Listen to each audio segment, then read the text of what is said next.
Ya. Assalamualaikum warahmatullahi wabarakatuh. Nama saya Amar Kanjeng dari kelompok 3 Kerajaan Sriwijaya. Saya selaku MC di sini akan memulai pembukaan dari kelompok saya.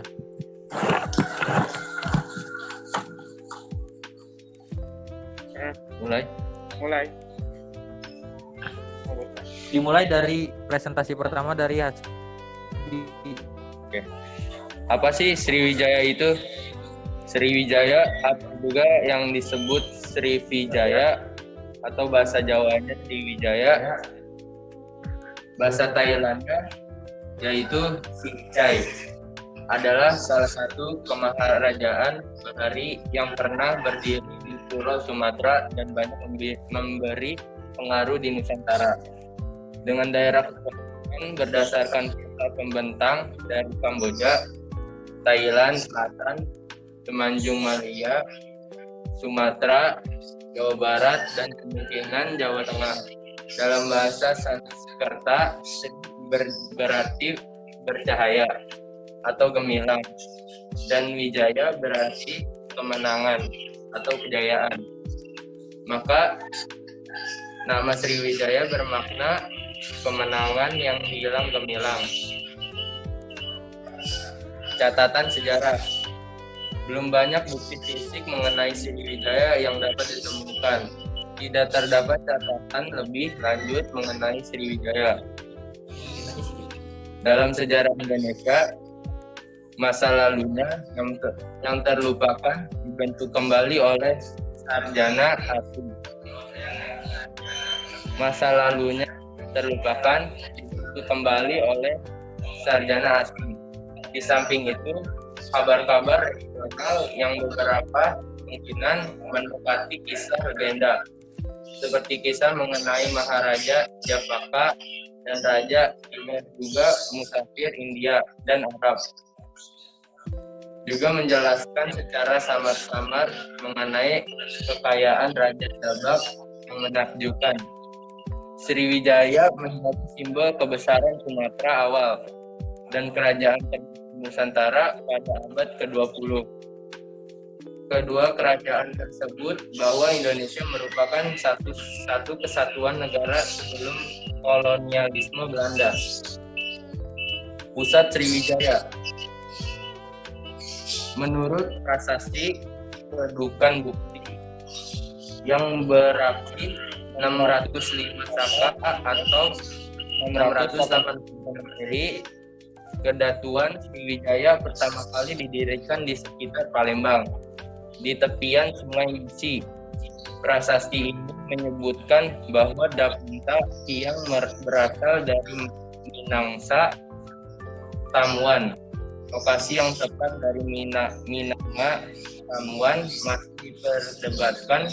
Teori Palembang sebagai tempat di mana Sriwijaya pertama kali bermula diajukan oleh Kwedes dan didukung oleh Pierre Yves Manguin.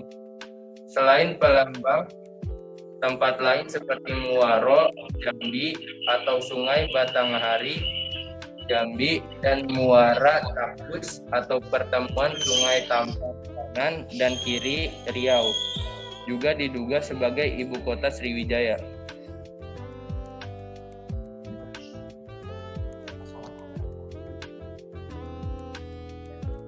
Lanjut ke Tito.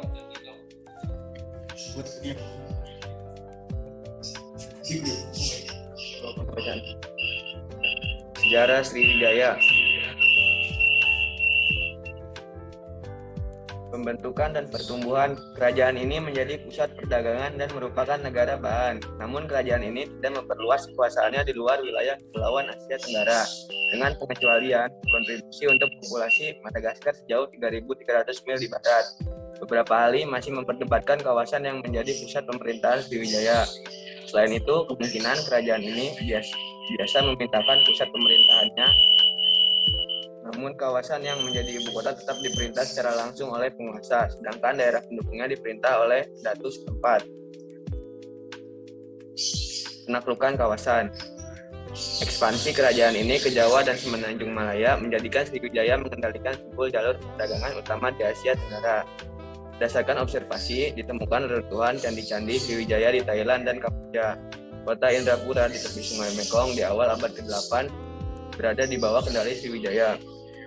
Sriwijaya meneruskan dominasinya di atas Kamboja sampai Raja Khmer Jayawarman pendiri Kemerajaan Khmer memutuskan hubungan dengan Sriwijaya pada abad yang sama. Di akhir abad ke-8, beberapa kerajaan di Jawa antara lain Tarumanegara dan Waling berada di bawah kekuasaan Sriwijaya. Setelah Dharma Setu, Samaratungga menjadi penerus kerajaan. Ia berkuasa pada periode 792 sampai 835. Masa keemasan. Berdasarkan sumber catatan sejarah dari Arab, Sriwijaya disebut dengan nama Sriwijaya pada tahun 955 Masehi. Al-Masudi, seorang musafir sekaligus sejarawan Arab klasik, menulis catatan tentang Sriwijaya. Dalam catatan itu digambarkan Sriwijaya adalah sebuah kerajaan besar yang kaya raya dengan tentara yang sangat banyak. Disebutkan kapal yang cepat dalam waktu 2 tahun pun tidak cukup untuk mengelilingi seluruh pulau wilayahnya. Hasil bumi Sriwijaya adalah kapur barus, kayu garu, cengkih, kayu cendana, pala, kapulga, gambir, dan beberapa hasil bumi lainnya. Catatan lain menuliskan bahwa Sriwijaya maju dalam bidang agraris.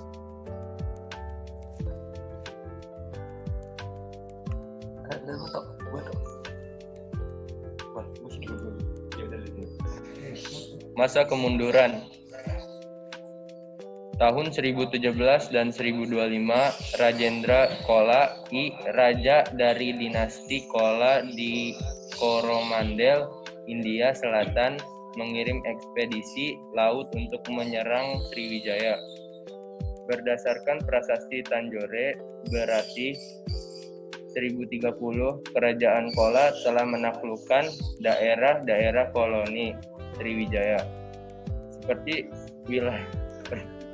seperti wilayah Nicobar, dan sekaligus berhasil menawar Raja Sriwijaya yang berkuasa waktu itu, Sang Rama Tijayatungawarman. Selama beberapa dekade berikutnya, seluruh Imperium Sriwijaya telah berada dalam pengaruh dinasti Chola. Meskipun demikian, Rajendra Chola I tetap memberikan peluang kepada raja-raja yang ditaklukkan untuk tetap berkuasa selama tetap tunduk kepadanya. Hal ini dapat dikaitkan dengan adanya berita utusan San Fotis ke Tongkok tahun 1028. Faktor lain kemunduran Sriwijaya adalah faktor alam. Karena adanya pengendapan lumpur di Sungai Musi dan beberapa anak sungai lainnya, sehingga kapal-kapal dagang yang tiba di Palembang semakin berkurang. Akibatnya, kota Palembang semakin menjauh dari laut dan menjadi tidak strategis. Akibat kapal dagang yang datang semakin berkurang, pajak berkurang, dan memperlemah ekonomi dan posisi Sriwijaya.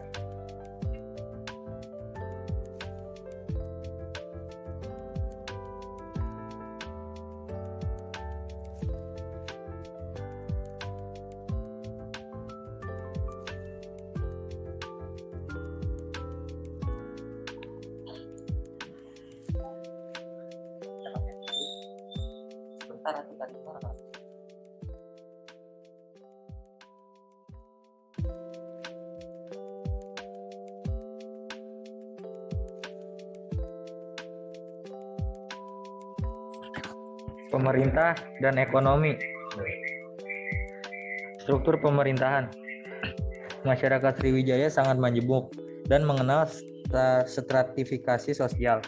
Pembentukan satu negara kesatuan dalam dimensi struktur otoritas politik Sriwijaya dapat dilacak dari beberapa prasasti yang mengandung informasi penting tentang Kadatuan, Vanua, Samaretyada, Mandala, dan Bhumi. Kadatuan dan Vanua ini merupakan satu kawasan inti bagi Sriwijaya itu sendiri.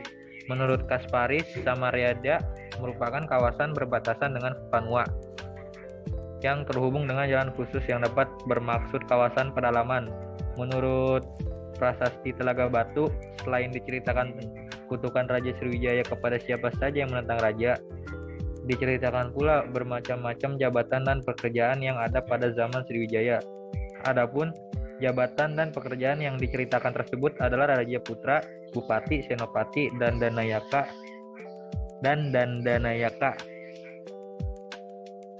Perdagangan.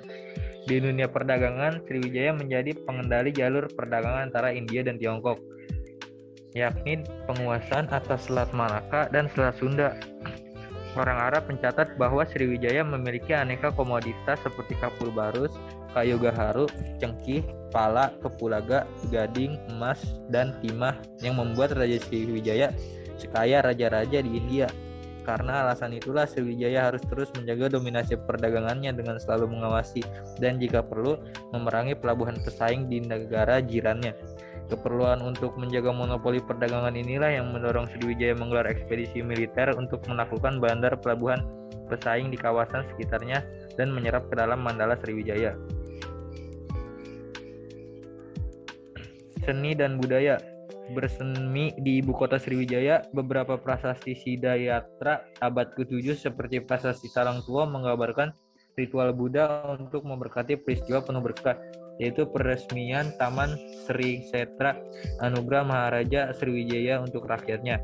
Ditandai dengan ditemukannya berbagai prasasti Sriwijaya dan beberapa prasasti berbahasa Melayu kuno di tempat lain, seperti yang ditemukan di Pulau Jawa. Hubungan dagang yang dilakukan berbagai suku bangsa Nusantara menjadi wahana penyebaran bahasa Melayu karena bahasa ini menjadi alat komunikasi bagi kaum pedagang. Candi-candi Buddha yang berasal dari masa Sriwijaya di Sumatera antara lain Candi Muaro Jambi, Candi Muara Takus, dan Biaro Bahal. Akan tetapi tidak seperti candi periode Jawa Tengah yang terbuat dari batu andesit, Candi Sumatera terbuat dari bata merah.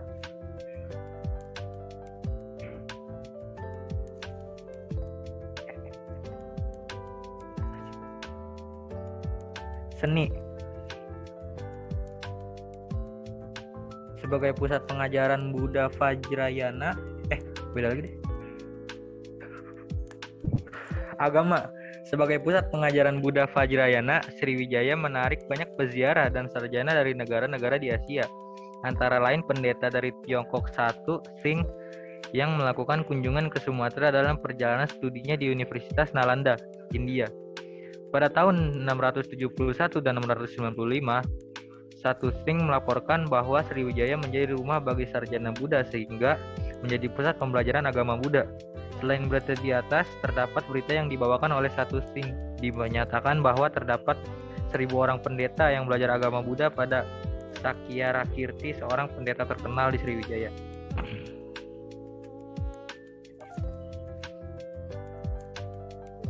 Ini apa nih? Lanjut aja ya.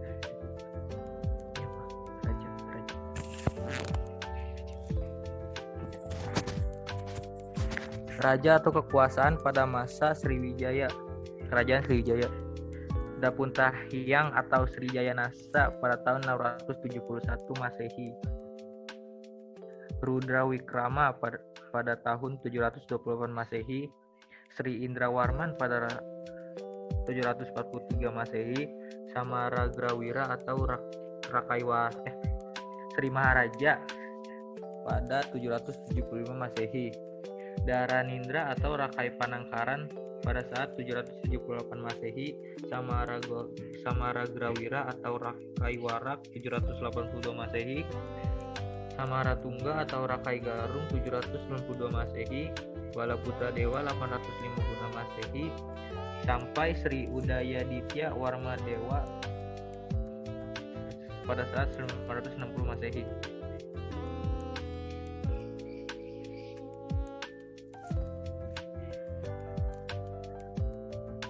Warisan sejarah. Warisan terpenting Sriwijaya mungkin adalah bahasanya. Selama berabad-abad, kekuatan ekonomi dan keperkasaan militernya telah berperan besar atas tersebar luasnya pengguna bahasa Melayu kuno di Nusantara. Setidaknya kawasan pesisir, kaum nasionalis Indonesia juga mengakukan Sriwijaya sebagai sumber kebanggaan dan bukti kejayaan masa lampau Indonesia. Di Indonesia, nama Sriwijaya telah digunakan dan diabadikan sebagai nama jalan di berbagai kota. Dan nama ini juga digunakan oleh universitas yang didirikan tahun 1960 di Palembang. Semuanya dinamakan demikian untuk menghormati, memuliakan, dan merayakan kemaharajaan Sriwijaya yang gemilang.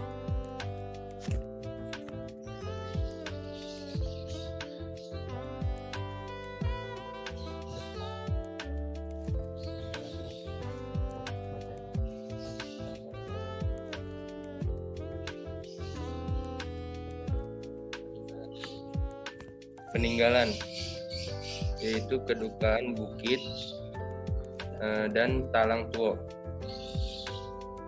Ada juga Kota Kapur, Telaga Batu, dan Kerang Berahi.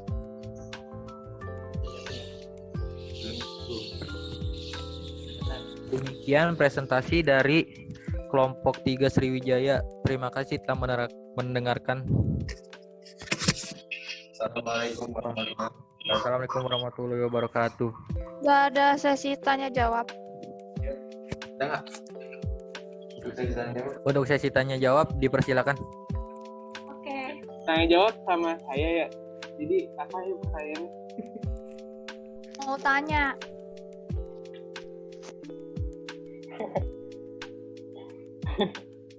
Mau tanya boleh nggak nih? Boleh. Nama apa nih? Marcella Ramadhani Fitri dari kelompok 2 ya. Bentar, mau dicatat. Bentar. Tadi siapa? Marcella ya? Marcella Ramadhani Kelompok Fitri. 2. Ya. Tanya apa nih? Ya. Tadi kan peninggalan sejarahnya tuh nggak disebutin ya, apanya sih isinya gitu. Nah, mau tanya nih, prasasti Telaga Batu itu memuat apa sih isinya itu? Prasasti apa? Telaga Batu. Telaga Batu. Telaga Batu, bentar. Bentar ya. Buka setan dulu. Terima kasih Sela sudah menanya. Telaga Batu ya? Kamar. Jadi isinya tuh memuat kayak kutukan-kutukan gitu terhadap siapa yang jahat ke rajanya. Jadi kayak ancaman lah. Oke, terima kasih. Dan yang pastinya ditulis dengan bahasa Sanskerta. Itu maksud layarnya apa ya? Itu sih apa ya? Biar kayak di internet aja kalau presentasi tuh gitu. Kita udah pagi tuh. Mantap. Fokus apa serius banget presentasi. Ya mungkin bisa dipahami isinya. Ada humor-humornya dikit. Mantap. Pahami saja Mau dipahami. nanya dong. Mau nanya. Itu kelompok siapa nih? Kelompok berapa nih? Ya kan beda orang, nggak apa-apa dong. Kelompok lain dulu boleh nggak? Soalnya takutnya pertanyaannya sama dan kelompok lain jadi nggak bisa nanya. Enggak, ini beda serius. Kelompok lain dulu boleh? Mau tanya boleh nggak? Boleh. Alia Nindi dari kelompok 7. Mau Iya. tanya, mengapa kerajaan Sriwijaya disebut sebagai kerajaan maritim? Karena kerajaan Sriwijaya ini punya banyak pulau dan wilayahnya luas serta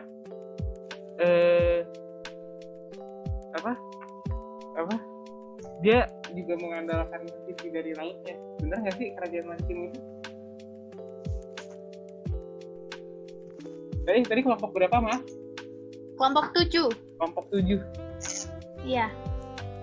Bentar. Nah. Iya benar sih. Karena kerajaan Sriwijaya itu banyak mengandalkan lautnya. Kayak mulai dari perdagangan, terus mencari ekonominya juga dari laut. Kayak dari tadi di slide ada. Nah, ya. Makasih. Ya, makasih juga pertanyaannya. Aprilia mau bertanya dong. Oh iya, silakan. Dari Emangnya kelompok berapa? Maaf ya. dari kelompok 4, Iya. daerah kekuasaan Sriwijaya itu terbentang dari mana sampai mana ya? Bentar, saya mau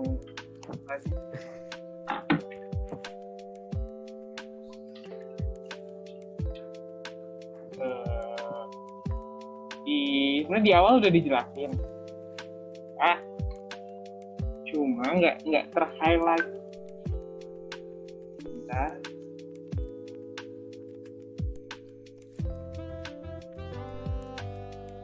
Nah,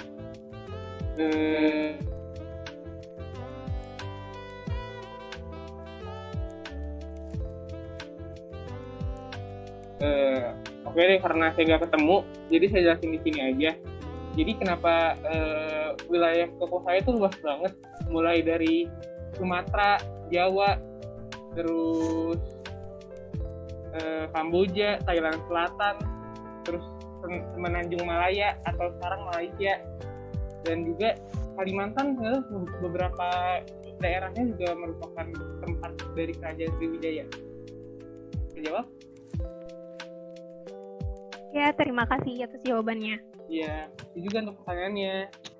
Daerah kekuasaan. Mau tanya boleh? Boleh.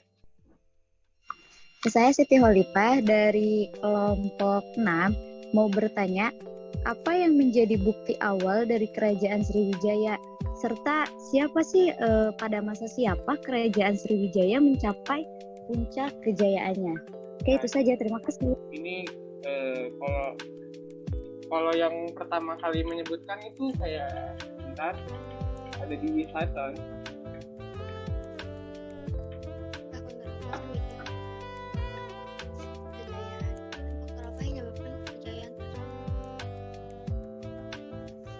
Tadi apa pertanyaannya, maaf? Boleh diulang?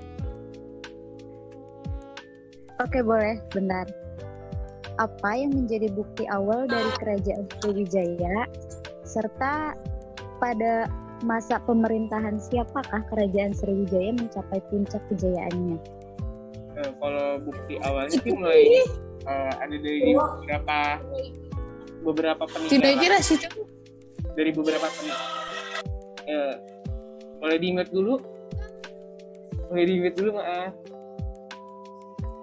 Ada beberapa hatan dan artefak, dan juga bukti dari ahli-ahli. Dan untuk masa keemasannya sendiri, masa keemasannya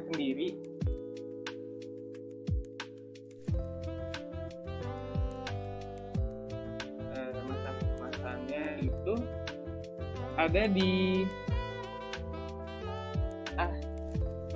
di tahunnya Sri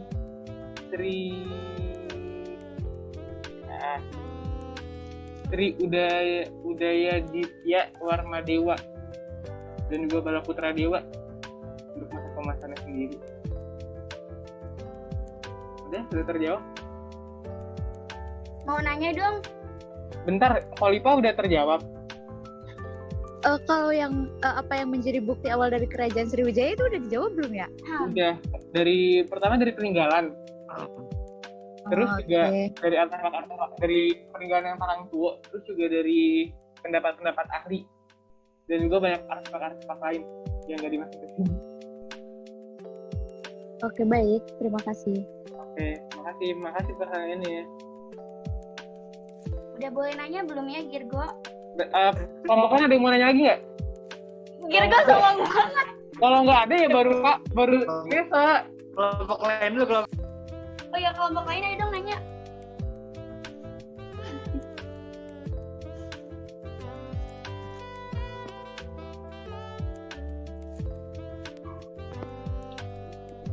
Ada nggak yang mau nanya kelompok lain? Udah, jawab yang Nesa dulu. Oke, silakan. Siapa dari kelompok? Halo, perkenalkan, nama saya Nisyan Gina Putri dari kelompok Kerajaan Tarumanegara kelompok 2. Pertanyaannya kan tadi Hasti ada presentasi tentang itu kan, yang pada abad ke-20 yang awal. Mau nanyanya, mengapa masyarakat Indonesia modern itu baru mengenal Kerajaan Sriwijaya sehabis abad ke-20? Dan itu aja, terima kasih.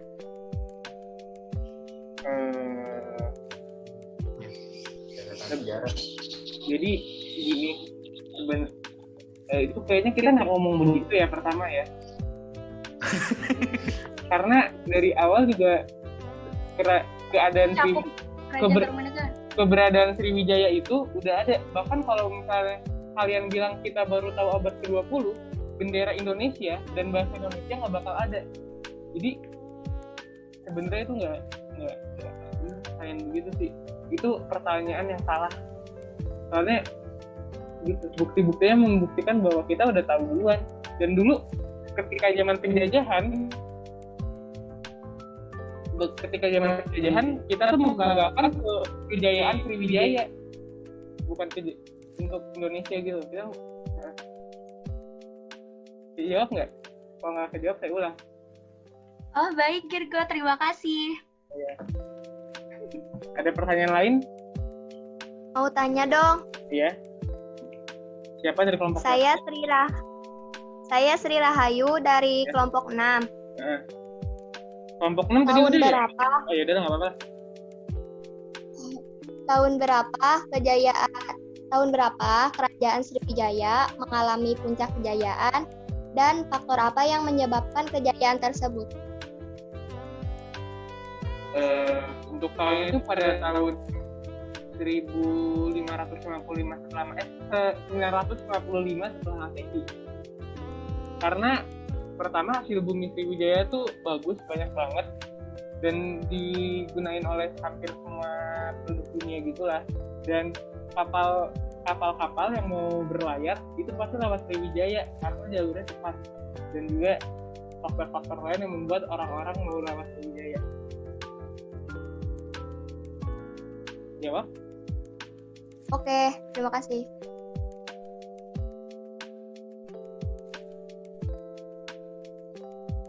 Gimana, udah selesai? Saya jawab, saya di resume cuma tinggal 10 menit lagi. Silakan langsung kesimpulan aja, Bor. Oh iya, nah. Ya, dikembalikan ya kepada yang bertugas. Silakan.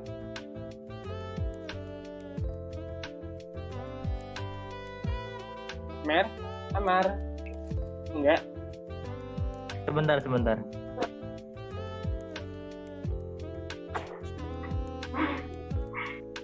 Untuk kesimpulannya, Sriwijaya adalah salah satu kemaharajaan bahari yang pernah berdiri di Pulau Sumatera dan banyak memberi pengaruh di Nusantara.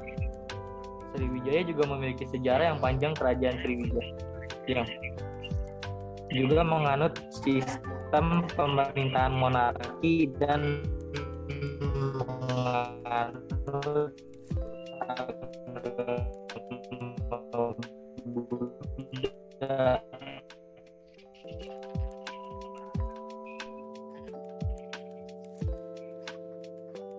dengan banyaknya peninggalan yang ada membuat kita kehidupan begini. Diakhiri saja presentasi. Wassalamualaikum warahmatullahi wabarakatuh.